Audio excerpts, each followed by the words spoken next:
दिन भर की खबरों का अपडेट देने के लिए मैं आशीष राठौर फिर से एक बार आपके समक्ष उपस्थित हूं। नमस्कार।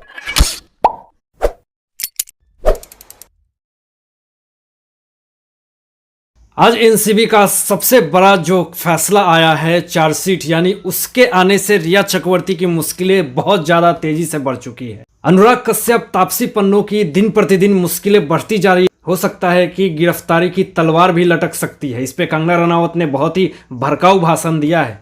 देन उसके बाद आपको इस वीडियो में एक ऐसी वायरल वीडियो दिखाने वाला हूं जिससे कि एक सोशल मीडिया पे सैफ अली खान का फैन यानी ऑडियंस जब वो एयरपोर्ट से बाहर निकलते हैं तो उसके पिक को लेने के लिए कैसे वो धक्का मुक्की करते हैं और किस तरह से गुस्सा होकर के सैफ अली खान उसको धक्का देते हैं। ये वीडियो काफी ज्यादा सोशल मीडिया पे वायरल हो रही है, तो इस वीडियो को मैं आपको इस वीडियो के एंड में जरूर दिखाऊंगा। एनसीबी ने जो हाईकोर्ट में जाकर के जो चार्जशीट दाखिल करी है उसमें 1400 पन्नों में जो सबसे बड़ा आरोपी है वो रिया चक्रवर्ती है और उसका भाई है, और इसके साथ साथ 33 लोग जो हैं वो पूरे तरह से मुख्य आरोपी हैं।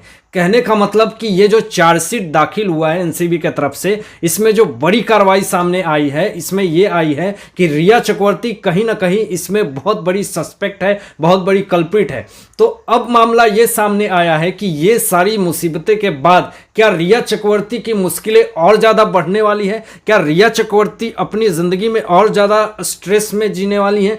बहुत सारी चीज़ें, बहुत तरह की प्रश्न सोशल मीडिया पे पूछे जा रहे हैं। लोग को अब ये आश और उम्मीद है कहीं ना कहीं कि हो सकता है कि अब जल्द से जल्द एसएसआर को इंसाफ मिल सकता है। सोर्सेस की माने, सूत्रों की माने तो एक बात यह भी सामने आया है कि अर्णव गोस्वामी ने अपने एक सूत्रों के हिसाब से ये कहा है कि कहीं ना कहीं इस केस में रिया चक्रवर्ती सबसे बड़ी आरोपी है। उसको कहीं ना कहीं इस केस में, ड्रग्स केस में जो सबसे बड़ा सस्पेक्ट है वो पूरी तरह से रिया चक्रवर्ती है। और यह भी मुद्दा सामने आया है कि जो सुशांत सिंह राजपूत को जो ड्रग्स देता था उसमें रिया चक्रवर्ती का ही सबसे बड़ा हाथ है। यानी कहने का मतलब यह कि कहीं ना कहीं रिया चक्रवर्ती इस केस में सबसे बड़ा कल्प्रिट है, जो कि आज उनकी मुसीबतें और परेशानी कुछ दिन बाद बहुत ही ज्यादा बढ़ने वाली है। ये एक बहुत बड़ा सवाल है, ये एक बहुत बड़ा मुद्दा है कि आज अगर रिया चक्रवर्ती की मुश्किलें बढ़ रही है तो बॉलीवुड इंडस्ट्री से जब रिया चक्रवर्ती मुश्किलों में पड़ती हैं तो बहुत सारे लोग उनको सपोर्ट करने के लिए आ जाते हैं, बहुत सारे लोग उनको एग्री करने के लिए आ जाते हैं कि आप बिल्कुल सही हो।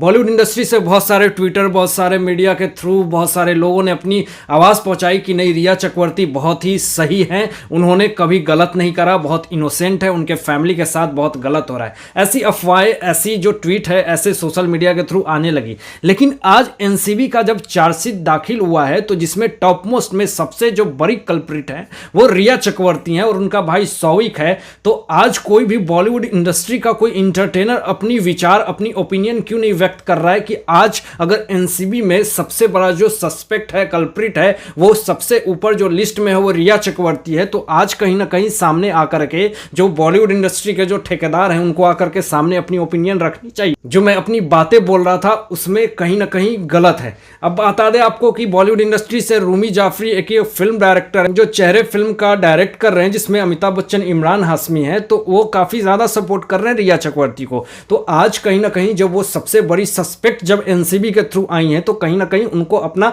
ऑफिशियल स्टेटमेंट देना चाहिए कि आज रिया चक्रवर्ती सस्पेक्ट है तो मैं गलत हूं, ये एक्सेप्ट करना चाहिए। दोस्तों आपको बता दें कि ऋषिकेश पवार, सुशांत सिंह राजपूत के असिस्टेंट डायरेक्टर जो हैं उनको भी एनसीबी ने गिरफ्तार किया था। आरोप यह लगा हुआ है कि एसएसआर को हशीश और गांजा की लत यही इंसान ने लगवाया था और उनको ये गांजा और ड्रग्स का जो नशे की पूर्ति है यही इंसान करता था। तो ये ऐसा आरोप है। आपको यह भी बता दें कि ऋषिकेश पवार के लैपटॉप, मोबाइल और जितने भी डिजिटल टेक्निकल चीजें हैं उनको जब्त कर ली गई है। तो वहां से बहुत सारी चीजें सामने आ रही है, बहुत सारे लोगों के नाम सामने आ रहे हैं। दोस्तों आप लोगों को भी पता है कि तापसी पन्नू और अनुराग कश्यप के यहाँ पे इनकम टैक्स का छापा मरा है जिसमें 650 करोड़ का हेरा फेरी है।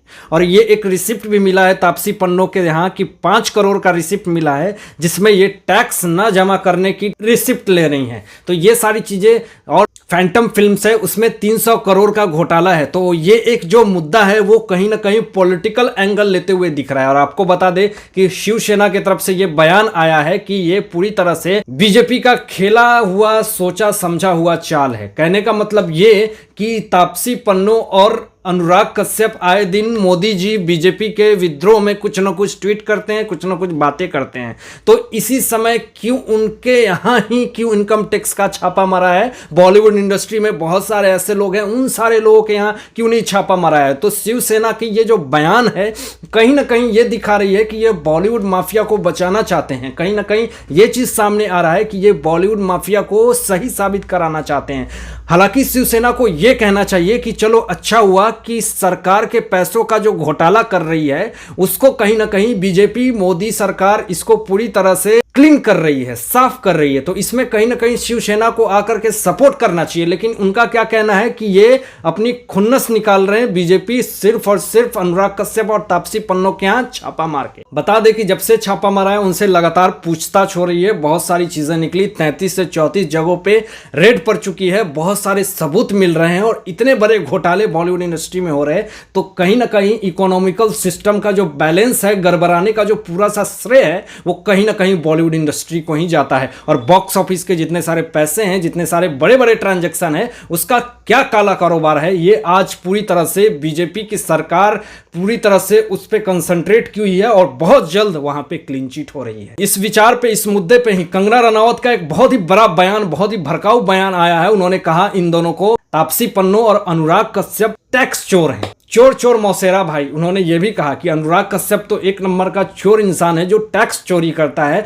और ऐसे इंसान को कहीं भी श्रेय नहीं मिलना चाहिए। तो ये कोई नई बात नहीं है, हमेशा कंगना रनावत आए दिन अपनी बातें उठाते रहती हैं और खास करके बॉलीवुड इंडस्ट्री में जो भी मुद्दे होते हैं उसको लेकर के अपनी बातें रखती हैं, उन सब से रिलेटेड अपनी अपनी व्यथा रखती हैं और जो सच्चाई होता है उसको सामने ला करके रखती हैं। इसमें बहुत सारे लोगों को बहुत तरह की आपत्ति होती है, लेकिन फिर भी वो डरती नहीं है, अपनी बातें रखती हैं और इससे बहुत सारे लोगों को मिर्च भी लगती है। दोस्तों, इन सारे चीजों से तापसी पन्नू और अनुराग कश्यप की मुश्किलें बढ़ती जा रही है और अब ये देखना होगा कि क्या इन सब चीजों की वजह से इनके बॉलीवुड करियर पे एक बहुत बड़ा दाग पड़ने वाला है। क्या आने वाले समय में इनकी मुसीबतें बढ़ने वाली है? साउथ फिल्म इंडस्ट्री के अगर प्रेमी है तो आपको बता दें कि रानू दग्गूबाती की एक फिल्म हाथी मेरे साथी का टीजर लॉन्च हो चुका है, वो भी हिंदी में, और इतनी दमदार टीजर है जिसको देख करके आपको ये फील हो जाएगा कि एक इंसान और जानवर की जो प्रेम है, जिसको देखने के लिए पूरे देश पूरी दुनिया से लोग इंतजार कर रहे थे, अब वो इंतजार की घड़ियां खत्म हो चुकी है। जी हाँ, टीजर लॉन्च हो चुकी है, वो भी हिंदी में। आपको बता दें कि इसकी स्टोरी जो है वो रानू दग्गूबाती की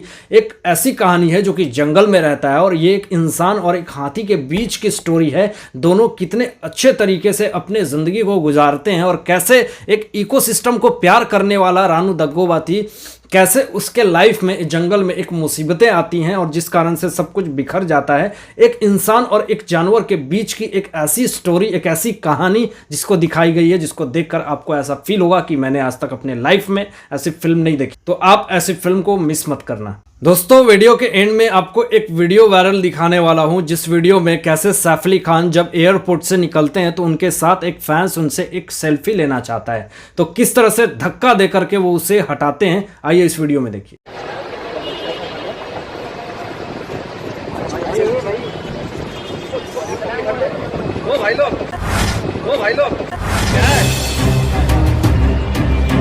कहीं ना कहीं ये चीज़ ज़रूर फील होना चाहिए और होता भी है कि मैं ऐसा इंसान को क्यों फॉलो करूं जिसको मेरी फीलिंग की कदर नहीं है, जिसको मेरे भावनाओं की कदर नहीं है, तो मैं ऐसे लोगों को क्यों फॉलो करूं।